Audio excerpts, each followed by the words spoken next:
Welcome back. Thousands of displaced families in the most vulnerable community in southern Hodeidah face uncertain fate as their living conditions worsen after the sudden inclusion of their names from the WFP list. This report has more details. Here in the southern districts of Hodeidah, the dreams of impoverished citizens and displaced people clash with the reality burdened by disappointment. At the World Food Programme's update centers, they stood in silence after being excluded from the AIDS list that had been their lifeline, finding themselves facing merciless destitution.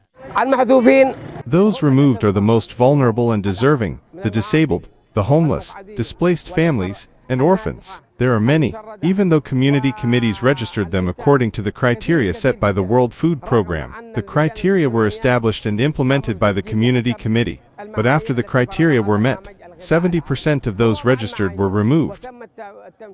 According to the director of Hodeidah Executive Unit, those excluded have become the most vulnerable group, comprising 70% of the beneficiaries. Despite the strict criteria that included people with disabilities, the elderly, and those suffering from malnutrition, they were still heartbreakingly excluded. Today, they await a glimmer of hope that will rescue them and lift the weight of this bitter reality from their shoulders.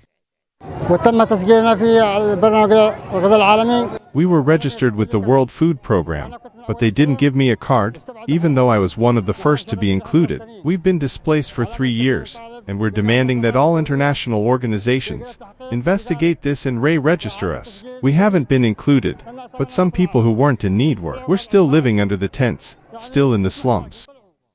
More than 32,000 families in Hais, El Khawkha, and El Tuhaita met the eligibility criteria, but only 30% of them were accepted. The fate of the remaining two-thirds hangs in the balance as they endure the misery of deprivation with their children, awaiting a humanitarian gesture that will restore hope to those whose names were omitted and whose suffering remains a forgotten tragedy.